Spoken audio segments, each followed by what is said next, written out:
Hello friends मी आज तुम्हाला एका बुकचा रेफरन्स सांगणार आहे. The hidden power of Gayatri मंत्र. गायत्री मंत्र इज द मोस्ट पॉवरफुल मंत्र. पण हे जे बुक आहे ना फ्रेंड्स, तुम्हाला हे बुक प्रॉपर गायडन्स देईल की तुम्ही गायत्री मंत्राचं अनुष्ठान कसं करायचं.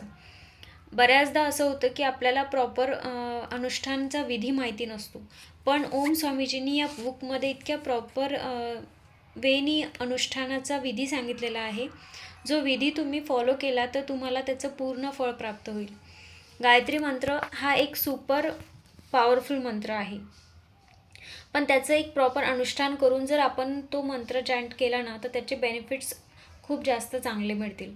आणि मी हे बुक वाचल्यानंतर माझं 21 दिवसाचं अनुष्ठान पूर्ण केलं होतं आणि त्यानंतर मी 40 दिवसाचं अनुष्ठान केलं. आणि असं करत मी आता माझा रोजचा चॅन्टिंग एक स्पेसिफिक माळा करते मी, ठरवलेल्या जेवढ्या आहेत तेवढ्या. आणि त्याचे बेनिफिट्स मला इतके मिळाले.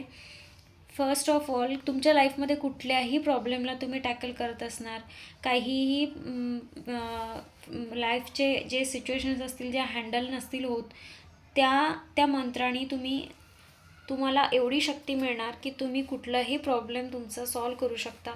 एवढी शक्ती आपल्या गायत्री मंत्रामध्ये आहे. फ्रेंड्स, हे बुक तुम्ही नक्की एकदा वाचा. आणि ओम स्वामीजींचे ज्या पण व्हिडिओज आहेत ना यूट्यूबवरती, ते एकदा बघा. त्यांच्या चेहऱ्यावरती इतकं अद्भुत तेज आहे. मी त्यांना पहिलेपासून जेव्हा फॉलो करते आहे आणि ऐकते आहे ना, मी त्यांना माझा गुरु मानलेला आहे. आणि मी त्यांना जाऊन आता प्रॉब्लेम हा आहे की काही अशा सिच्युएशन्स असतात की आपण जाऊन आपल्या मनोकामना पूर्ण नाही करू शकत. मी त्यांना इथूनच माझा गुरु मानलेला आहे माझ्या मनातून. आणि यूट्यूबवर त्यांची जेवढं पण मला व्हिडिओज मिळतात मी ते सगळे ऐकते आणि माझ्या जीवनात अप्लाय करायचा प्रयत्न करते.